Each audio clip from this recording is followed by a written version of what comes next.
Good evening, everybody. Welcome to tonight's webinar. I'll just wait for a few more people who are joining in. We have the lovely Natalie Simon with us tonight and look forward to hearing what Natalie has to say this evening. Before we get underway, my name's Donna Newbury. I'm on the board of Wellbeing Australia, and thank you all so much for joining us this evening. Really lovely to have you with us. Before we start, I would like to acknowledge the traditional owners of the respective lands on which we're dialing in from tonight. We pay our respects to their elders, past, present, and emerging, and I'd like to extend that respect to any Aboriginal and Torres Strait Islander people watching today.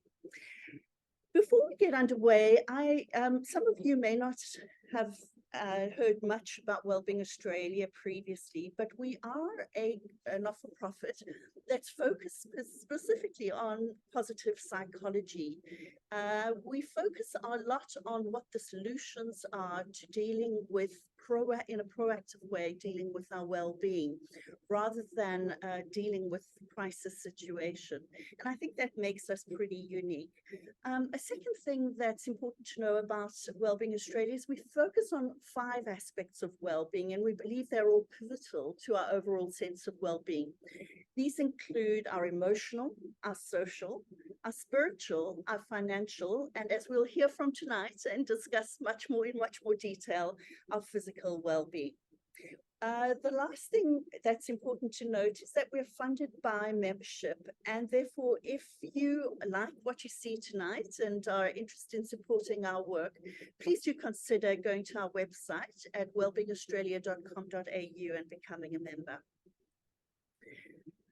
Well, I'd like to introduce our lovely guest, Natalie Simon, for this evening. For those of you who don't know Natalie, she's a physiotherapist, and she also practices acupuncture and Chinese herbal medicine, and has a PhD in those. And she runs a consulting business in New South Wales, which specializes also in workplace injury prevention, as well as job task analysis.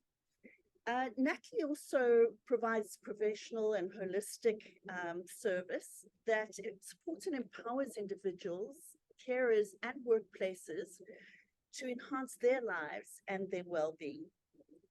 So it's going to be a great session tonight. Hopefully all of you got the email from us last night requesting that you wear your active gear and get ready to move with Natalie this evening.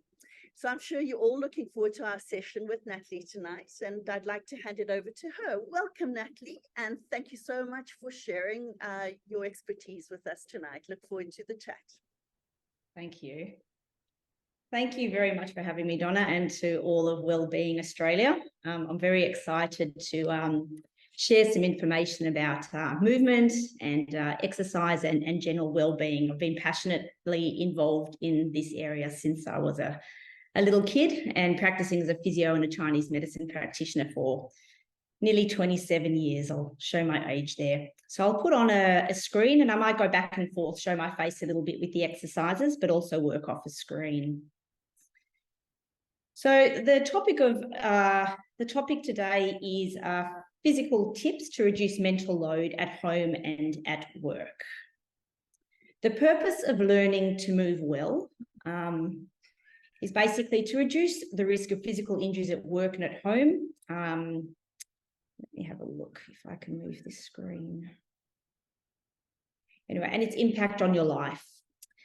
Learning to move well will help you spot hazards at your work and at home, and allow you to better assess yourself in your daily practices. It will enable you to reduce your team and your own personal risk.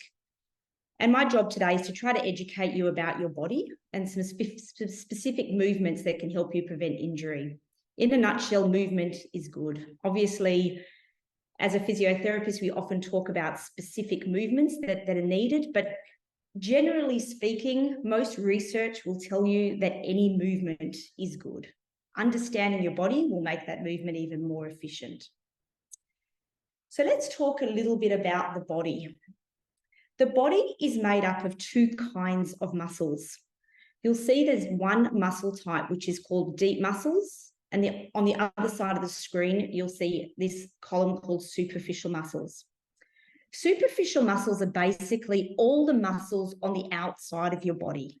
If I can see a muscle, it's a superficial muscle. If I can touch it, it's a superficial muscle. If you can move it, if I can stretch it, it's a superficial muscle.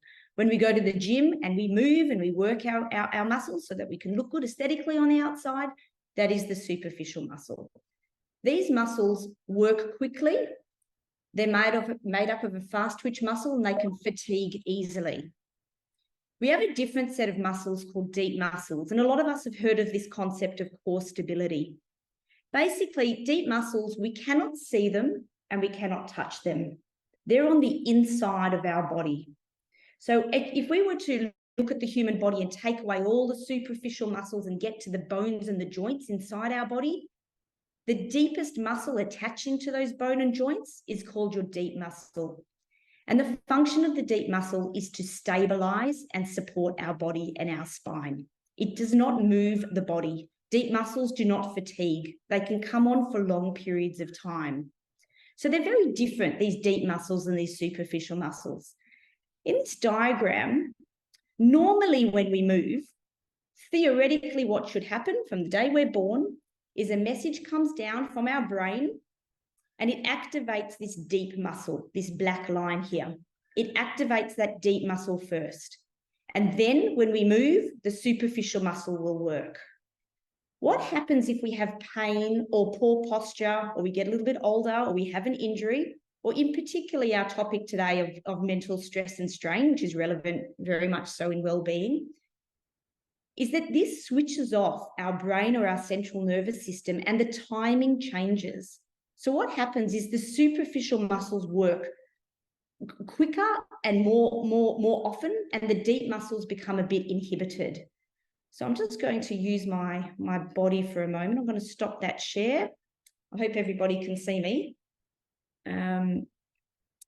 But basically, if you imagine your body's like a tent and your spine is the middle pole of your tent, if I go and I pitch that pole in the ground and I make it really strong and stable, we just need supportive ropes on the outside to hold that tent up.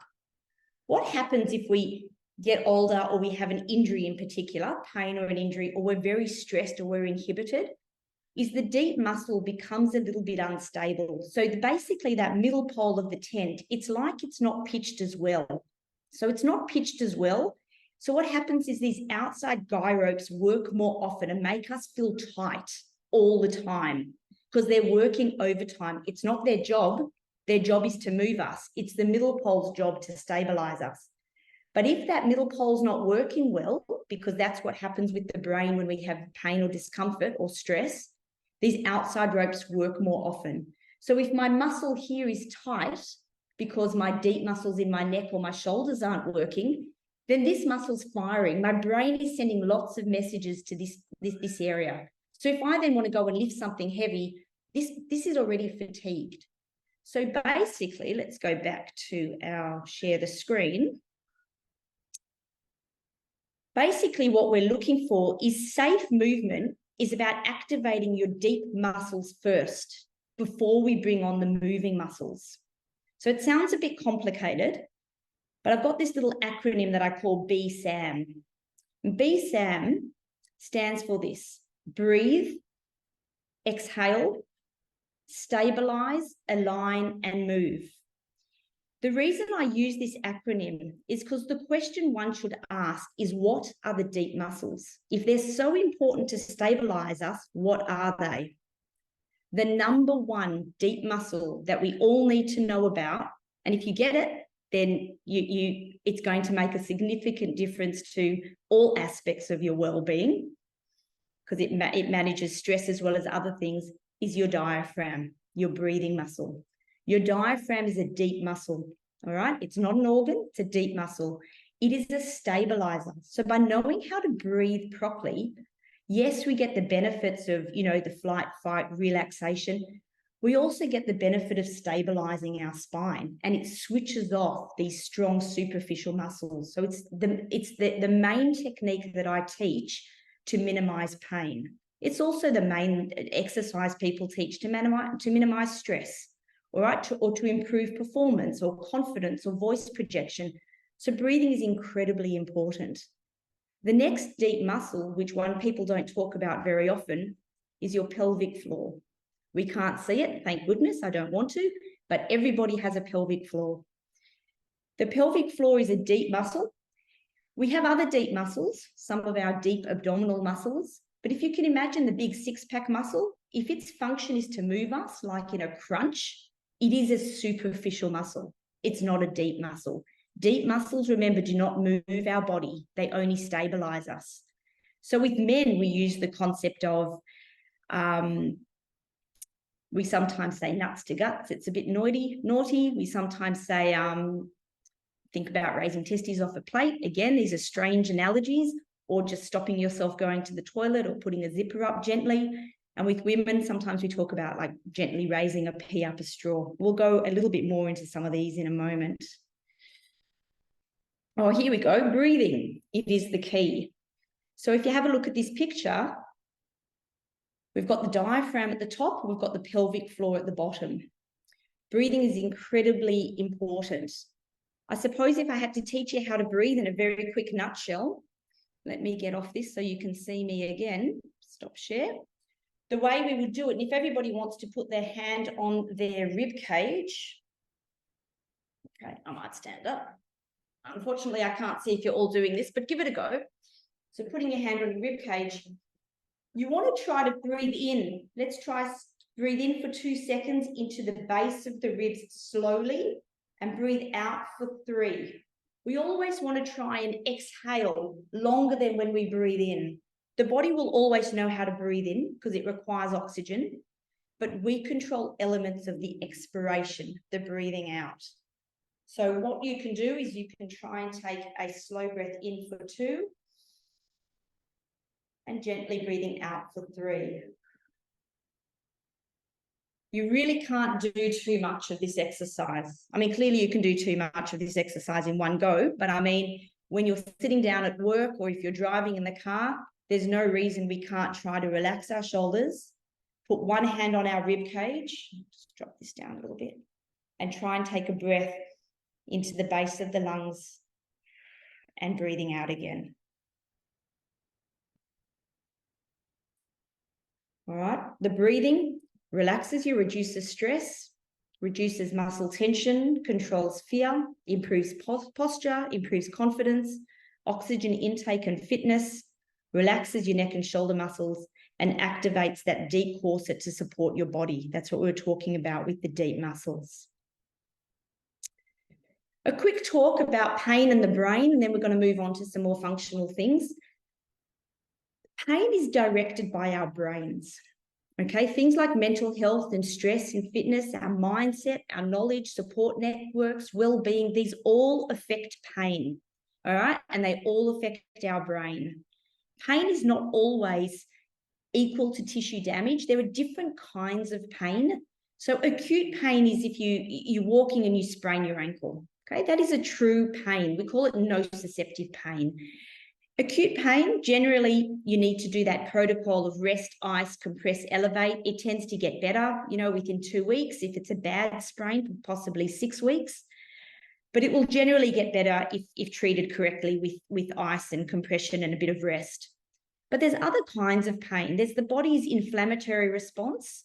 So sometimes people have autoimmune conditions, or if they're going through a little bit of an extra stress response, sometimes the body responds like this. There's neuropathic pain. Some people have nerve pain.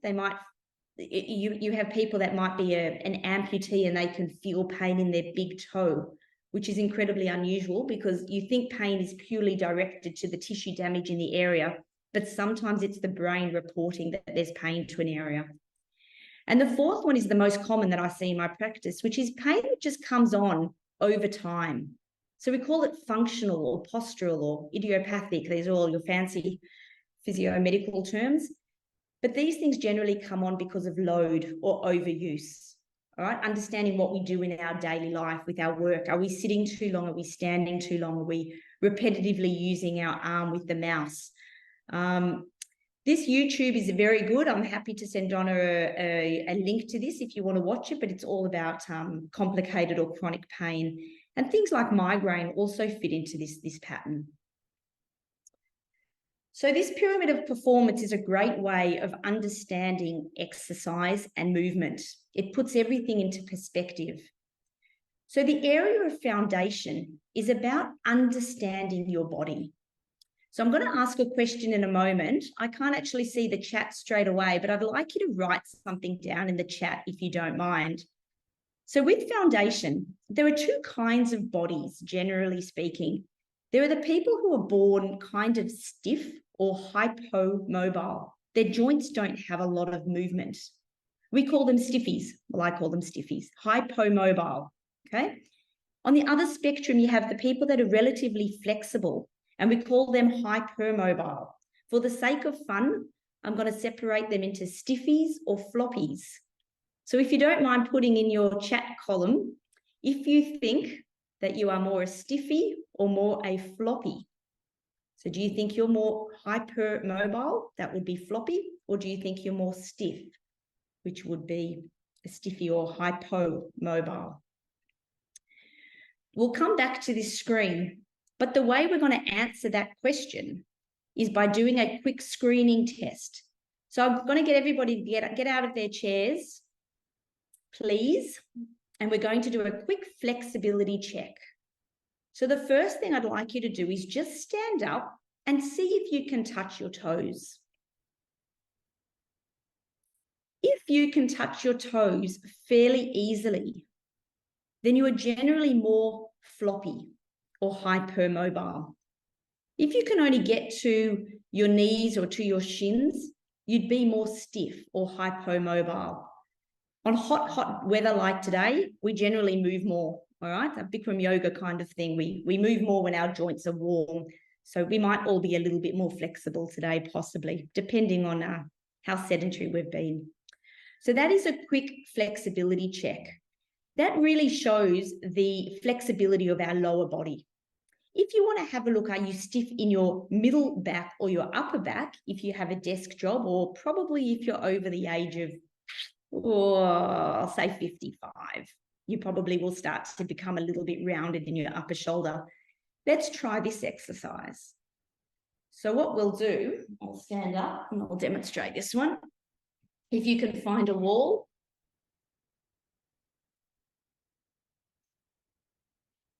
it's there. Your feet can be a little bit away from the wall. Keep your shoulders down, and if possible, your neck should be able to hit the wall. If you feel like you're having to tilt your neck back, then you're stiff in the middle part of your back. This shows the range of your shoulder. Being a physio, my right shoulder is not great, so this is quite a challenge for me today. If it's not a challenge for you, then you have excellent flexibility in your upper back. Good job.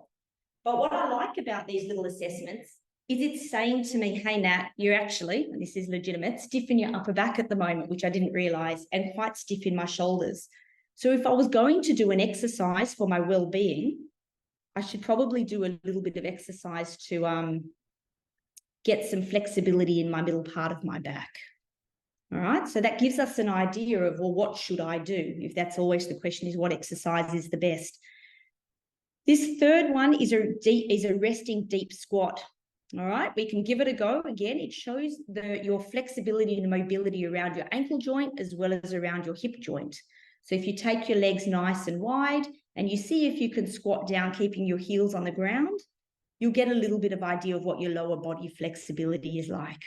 I'm going to take it for granted that everybody's standing up and trying these things. If not, then we can share these screens later with Donna and you can try them at another time. Okay. So that was basically having a look if you are stiff, because that's a flexibility check.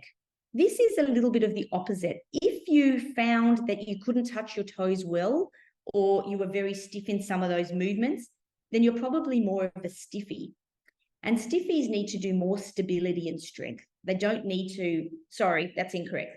Stiffies need to do the flexibility work. And if you are very mobile, so if in the screen before, you could easily touch your toes, this was not a problem, and you can bend down, then you more than likely need to do these kind of exercises, stability and strength. So floppier people should do more stability and strength, and stiffer people should generally do a little bit more flexibility. Hopefully that makes sense. So let's give some of these a go. So I'd like everybody to stand up again if you're not already standing up. And we're going to try this one leg balance pendulum running man exercise. So I will stop and share and get up and move. Just move my chair. So what I'd like everyone to do is to look straight ahead, stand up on one leg, and just balance on one leg. So I'm taking one leg up and I'm balancing on one leg. In this position, you'll find your pelvic floor will actually be a bit engaged, and we'll talk about that in a moment. So standing on one leg, what you might want to do then is come forward a little bit into this pendulum, see if you can still balance on that one leg, and then you can try and with your hand, is try and pick something up off the floor and come up again and balance. And repeat, coming down again and coming up. And the running man is taking that leg in and taking it out. This is just challenging your stability. And it's very, very good to challenge your stability, because stability comes from your central nervous system. As we discussed before, deep core stability type exercises, which is basically just balance type and posture exercises, is very good to make your brain sharp. If you're exhausted, high mental load, it's quite hard to tap into some of these deep exercises. And you may just want to then relax and try just some slow, deep breathing. All right, we'll go back to the screen. So that's this one leg pendulum running man. It's not easy, excellent for rehab, very good for strengthening your glute muscles. Plank and 4-point kneeling. It's a fantastic exercise for general, fitness and capabilities. Very good for your back and for your core. The way I normally start this is to get people in 4-point kneeling. And imagine you've got like a stick or a rod over your back to keep yourself really stable. And then you'll gently raise your opposite arm and your opposite leg. To do these movements, you can use that BSAM acronym, where you breathe in, and as you breathe out, you stabilize, pull up your pelvic floor, and you raise your opposite arm, opposite leg. A progression of that would be to go into the plank exercise. So I know it's incredibly hot still. I don't know what degrees it is, but if you're not in too hot an area and you can try these exercises, please give it a go. And the second one is just a variation of doing some squats just to build your legs, some strength and stability. People often ask me at the workplace, if I had to just do one exercise, what's the one exercise that's the most important? And actually squats is probably the most important, because as we get older, we are always going to need to go from sitting to standing, whether we're going to the toilet, whether we're getting out of bed, whether we're trying to be independent to get into a car. Sit to stand. Sometimes I go into old age or elderly homes, and that's what we don't want to lose, that ability to go from sit to stand. You lose that ability to go from sit to stand, you end up, being in a hoist, and you can't do a lot of things. So walking might be difficult for, people with Parkinson's or MS or things like that, but sit to stand is a very common movement pattern, very important movement pattern. I just want to go back to this screen for a moment. So when we look at this pyramid of performance, as I said, the bottom level is foundation. We just want to understand our bodies. We want to understand what our jobs are. We want to understand what our family history is like, what our genetics is like, and what our culture is like.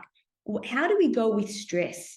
If we're over bombarded with work, do we take it on our shoulders? Do we, are we a stressful person? Is that impacting the way we work? Is that impacting the way our body feels? Is it making us less capable of doing exercise?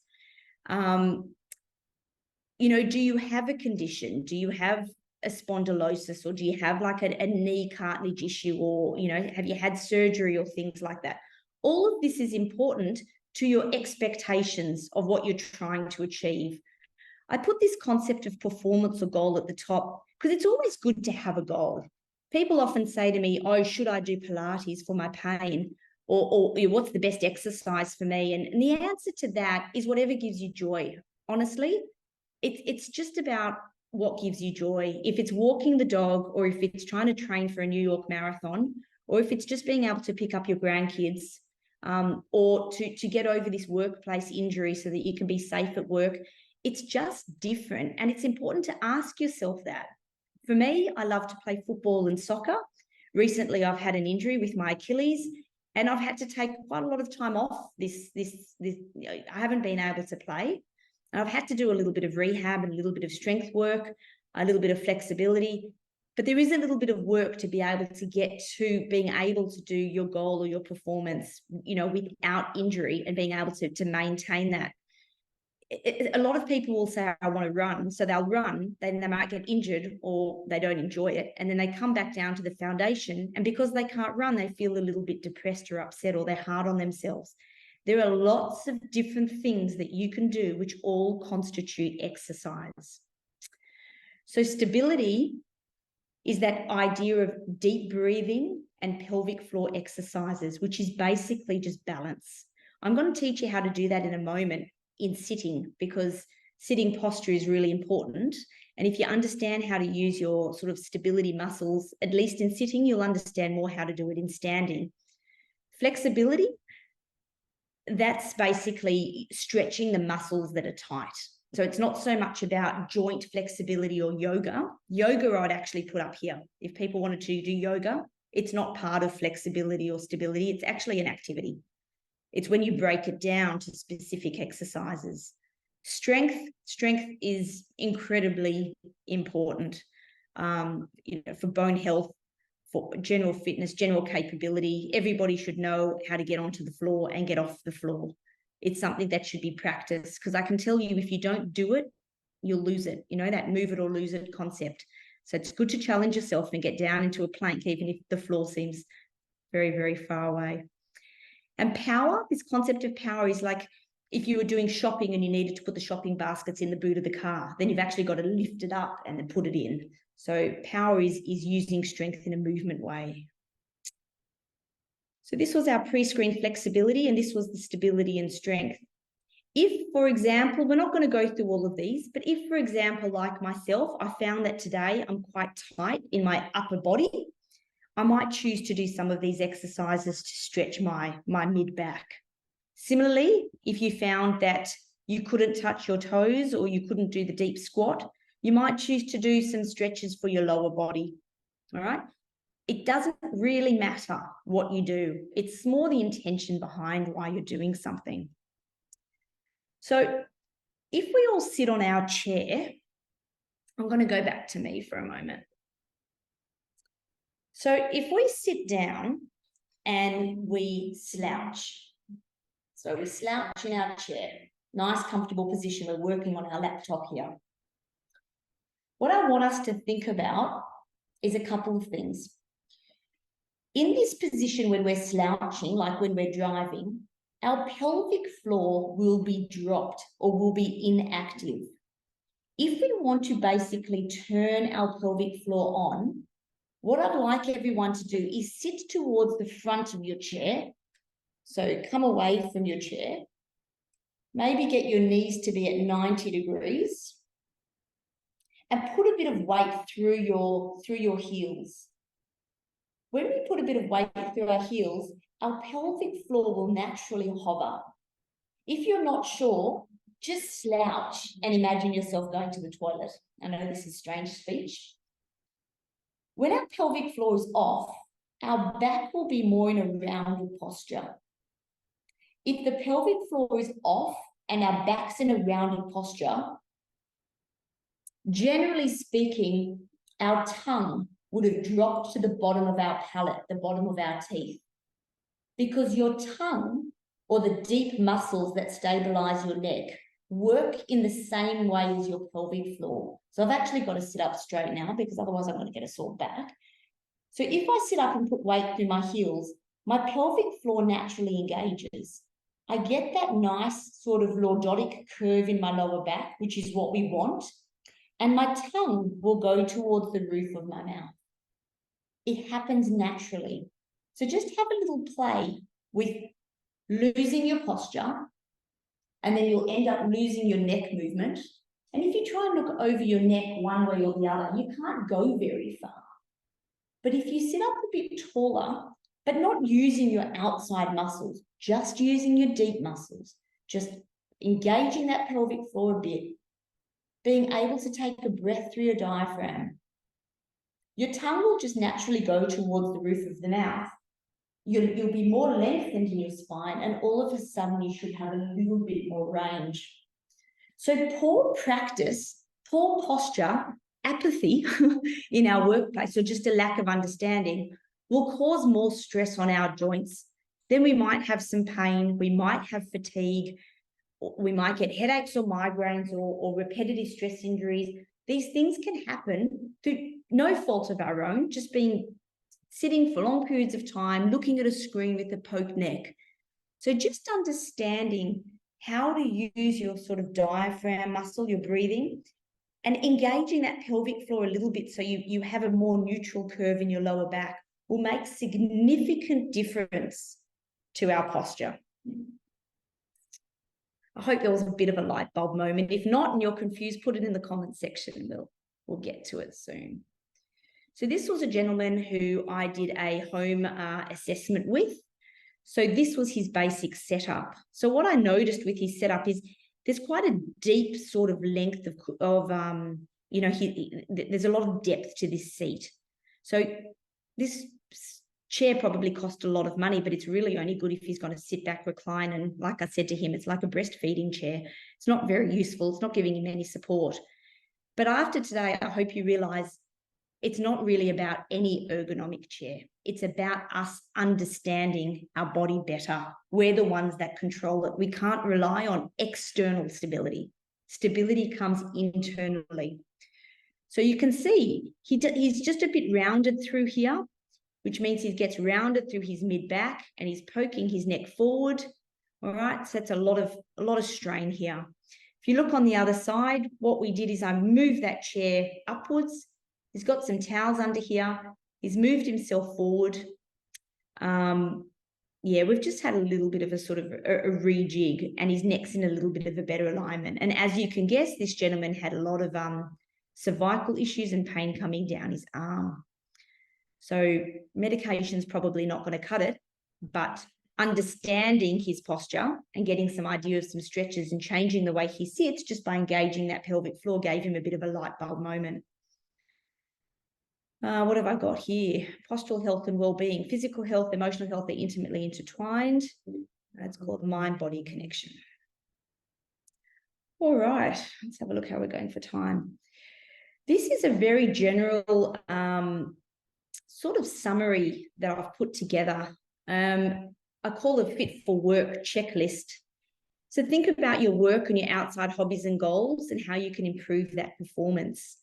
Set some personal goals. That's what we were talking about in that pyramid of performance.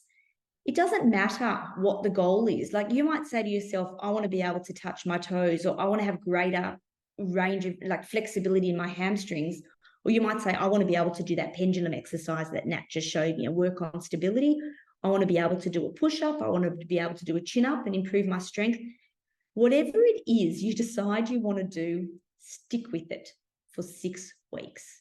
Minimum. That's how long it changes for our muscles and our brain and the repetition to start to get some improvements. I'm a bit lazy sometimes, and I think that knowledge is 95% of the answer, but that probably comes down to this next line with exercises about attitude. You know, practice really helps. If you repeat it, if you were to do squats every single day with good techniques so you don't hurt your knees, you're going to get stronger quads and you're going to get better at squats. It's pretty obvious. It's what we all tell our kids with study, I think. So I've broken this down into, warm up, stretch, stabilize, strengthen, and fitness.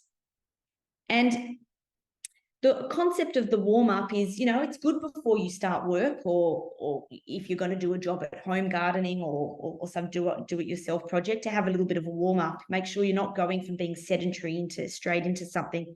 Doesn't really matter. You could do some back extension exercises, which basically is just standing up and just doing some back extensions. Really good exercise because it reverses that sitting posture.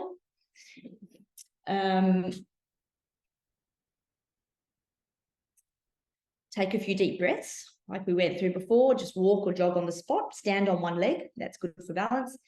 Stretching. Stretch the areas you feel most sore. So, I've had a bit of heel pain, so it's pretty important for me to do a little bit of calf stretching.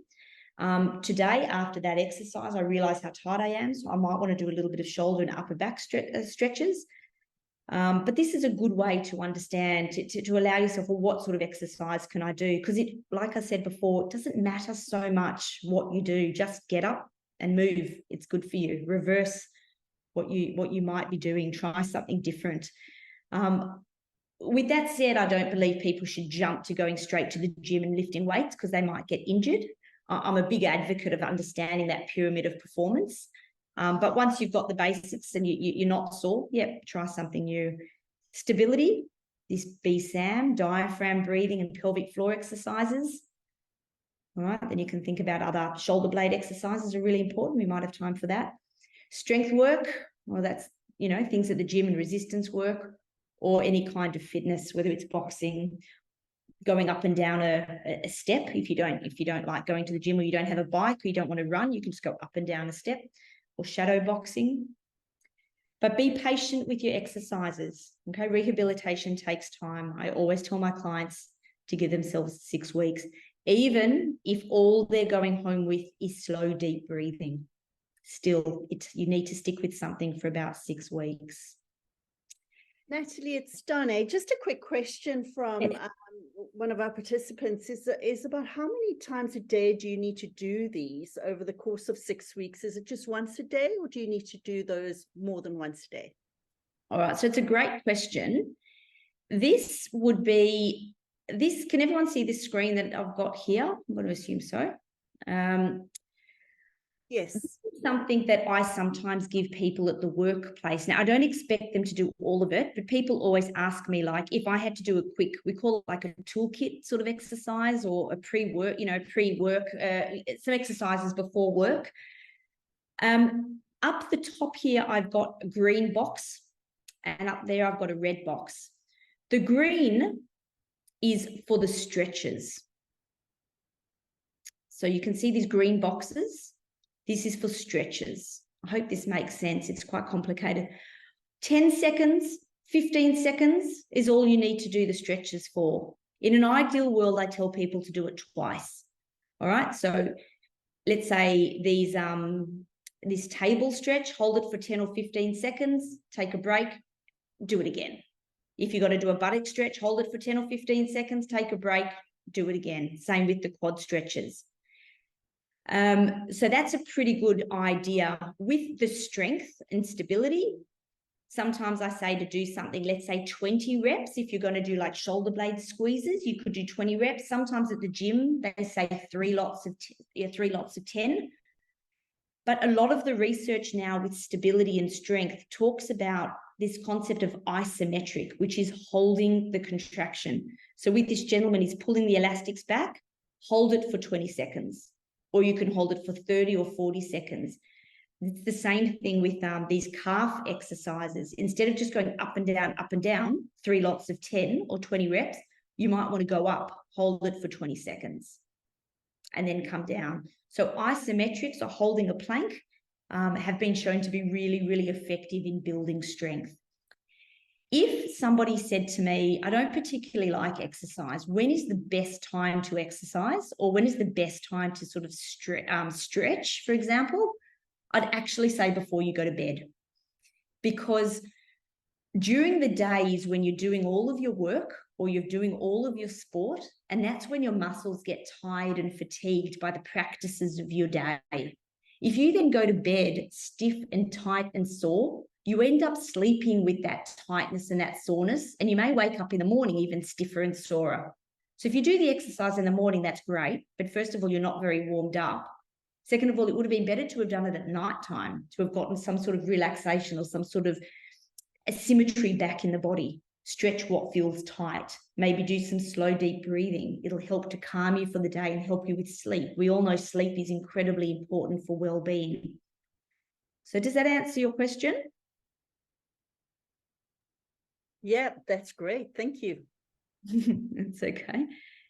Let's have a look. I think I'm nearly done with the screens. I'm happy to walk through some of these. The way I've divided this up over the years is this column here, this green column is upper body. And these two columns over here is lower body. So these could be some stretches you do for the upper body. I do a lot of talking at Qantas. So this is what I've given Qantas staff. So a couple back extensions, a mid-back twist. Please stand up and feel free to give it a go. You may as well. Shoulder stretch across the body. Like I said, if you're looking up here, it's 10 seconds is good. Some shoulder shrugs. I tend to go backwards. I prefer backwards. And a neck stretch like the gentleman's doing. You do not have to put your hand on your neck for that overpressure, but if you feel you want to, you can. And a little bit of wrist movements back and forth, round and round. I really like that as a quick upper body stretches. If we then go on to stability and strength, this gentleman's just working his shoulder blades. There's a few like exercises for your shoulder blades or chicken wings, but he's just basically working, trying to take his shoulder blades down and back. And in this exercise here, this TheraBand, I give this to everybody. Stop share. Wherever I go, I give people TheraBands. I'm quite TheraBand obsessed because you really don't need a gym necessarily to do strength work. But what I like about the TheraBands, it might be quite hard to do this on my own, but you can attach it to a door. If you have a long piece of TheraBand like this, what I get people to do is to tie a knot in the middle.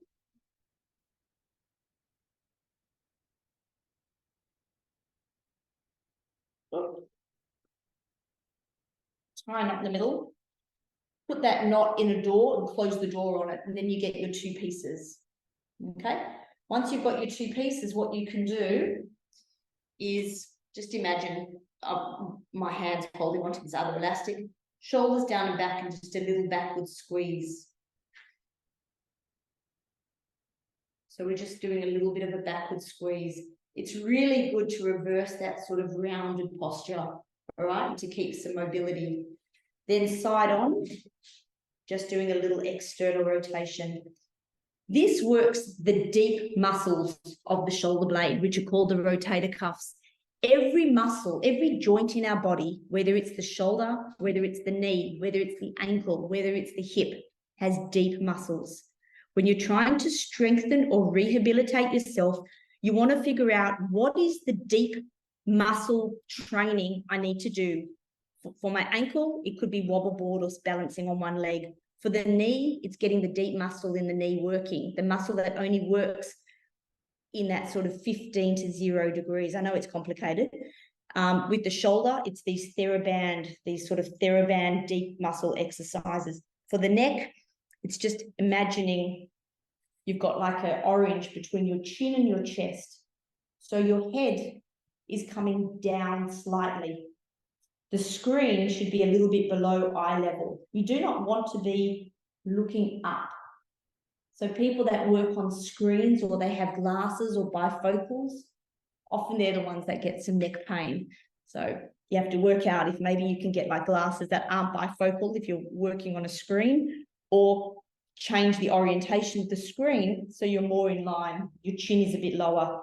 But you can't fix anything with your neck and your upper back if you don't correct that pelvic floor and get that curve in your lower back. So that's that shoulder blade, and then we're going to the more complicated plank. If we move over to stretches in the lower body, I love this table stretch. This is a bit of a wow stretch that I get people doing all the time. You know, generally, if I'm a bit of a stiffy, if I bend down to touch my toes, I can usually not get there. If I then go into this table stretch, my feet wide apart, pelvic floor up, stick my bum back to keep my lower back straight and reach forward. do that for 10 or 15 seconds, I can touch my toes. Immediately, it's that effective for me. So certainly if anyone wants to try that later or they want a one-on-one, we can have a go at practicing that. Buttock stretches are really important. Hip flexor stretches are really important, especially if we have a job that involves a lot of sitting. And then we've got the strength work, whether it's squats or lunges or the pendulum like we did before, or one leg standing.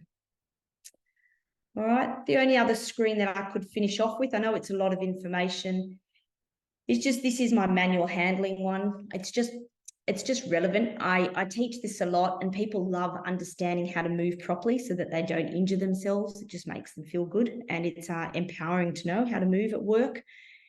And these are my little steps. Plan ahead. Know your limits. Are you tired? Are you stressed? Are you dehydrated? Is what you're about to lift very heavy? Can you do it? Do you need another person? You know, can you pull a 10-hour day today, or do you need to take some more breaks? Face the task, because we don't want to be twisting our spine. We want to protect ourselves. Bring it in. The more we bring the object in, the more we bring it to our core, the more we can use our breathing and our pelvic floor to stabilize us. The moment objects are away from our body, that's when we're more at risk and we can compromise ourselves. And the last one I can't see because of these things is change it up.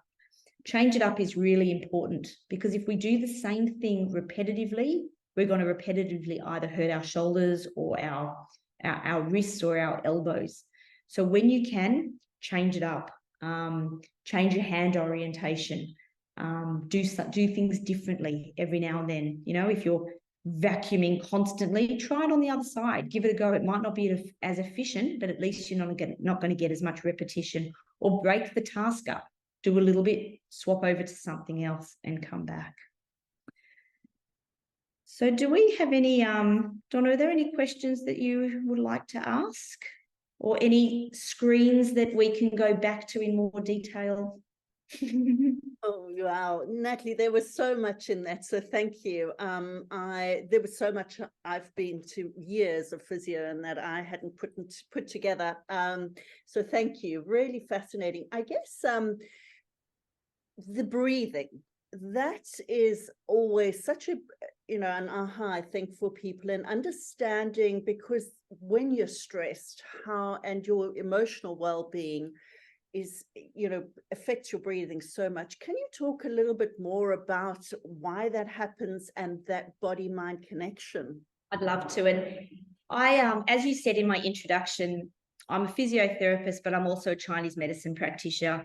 And over the years, I've dabbled in lots of different things and practiced Qigong and practiced Tai Chi, and just trying to understand the body, especially during COVID time, the amount of people coming in with just different areas of whether it's headache or the amount of people I'm seeing with TMJ, like TMJ is joint pain. It's really, really prevalent at the moment. Migraine, headache, you know, depression, anxiety, all of those things.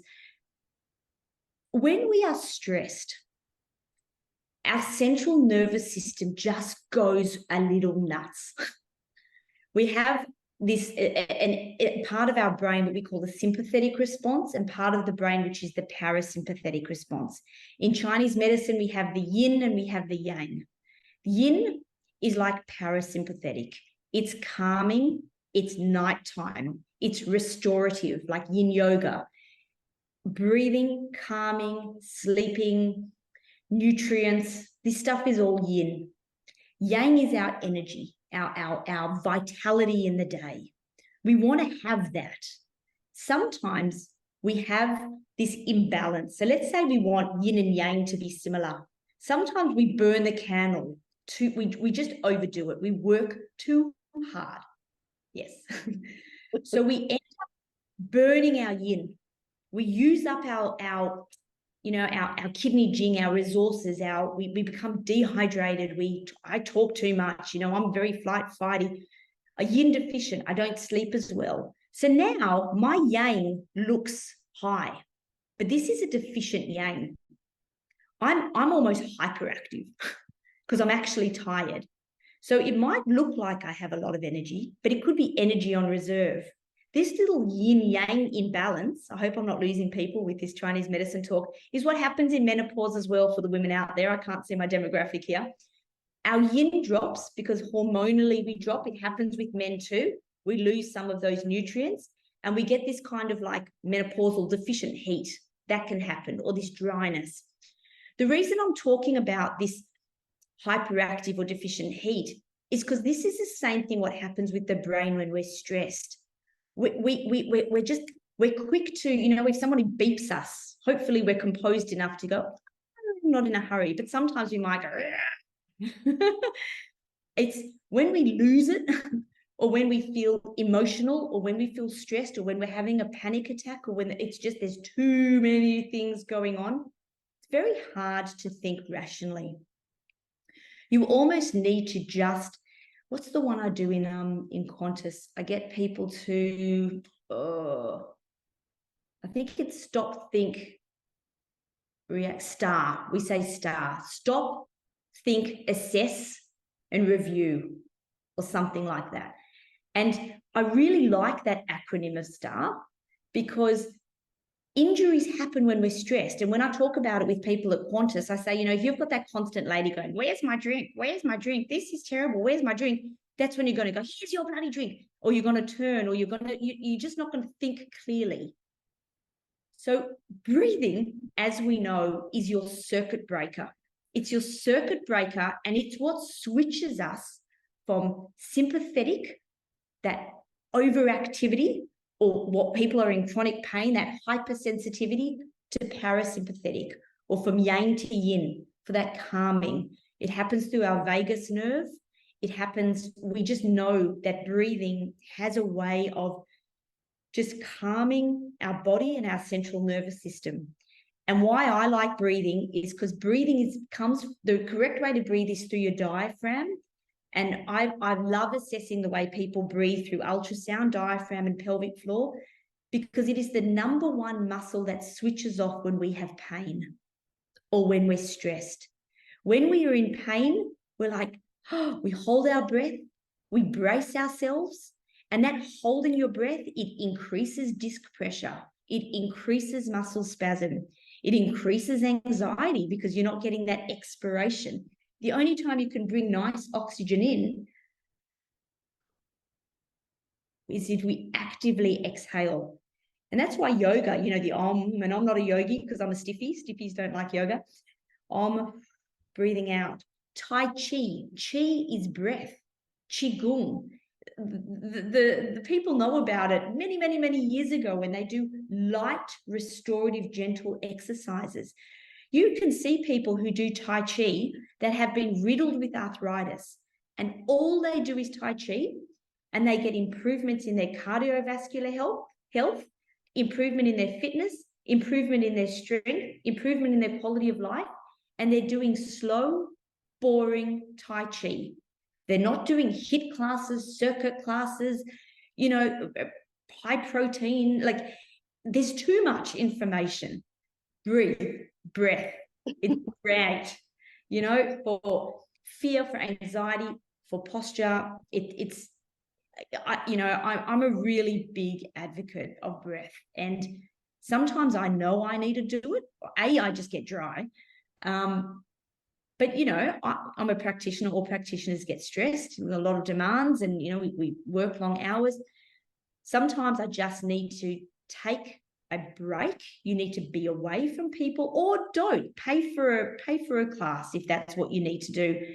But my issue with paying for classes, I know we need to do it, or going to classes, is the sort of strategies I'm trying to teach people here are things to do often and in your everyday workplace, or in your everyday home, or in your everyday consciousness, because what we do repetitively is much more significant than what you do once or twice a week for half an hour and then blow it all on your everyday life. It's those little yes. It's the good habits, absolutely. And I find that those are the things that you can instill into your everyday that really over time make such a difference. Whereas, saying, okay, I'm going to hit the gym, as you mentioned, for 2 weeks, and then I expect great things, is not very sustainable, and often very disappointing when after 2 weeks you don't see the transformation. Yep. And if you look at the pyramid that I did, first is foundation. Understand, am I a stress head? Have I got a family history of cancer? Am I prone to something? You know, just understand, am I stiffy or am I floppy? The first level is stability. Stability is breathing and posture. If you do that well, you'll get to go to the gym and sustain it. But if you don't, you'll burn out, or you'll be sore, or it's just not going to resonate with you. Because you yourself, yeah. Yeah. Yeah, absolutely. Well, Natalie, we're unfortunately out of time this evening, but thank you so much on behalf of Wellbeing Australia, as well as all of the people watching this. It was fantastic. I was moving, which was great while I was watching you. And good. I can't see anyone moving. It's difficult. No, I know it must be frustrating not getting that sort of feedback, but it was fantastic, and look forward to having you on again and sharing more of your thoughts and expertise. So thank you so much. Thank you very much. I appreciate it, and thank you everybody for joining. We look forward to our next webinar. So the recording of this will be up on our website and on our YouTube channel in the next few days. And please watch our socials, or you can go to our website for our next webinar, which Mari will be hosting in about a month. So thank you all so much. Have a great evening. Thanks, Natalie. Take care. Thank you. Bye-bye.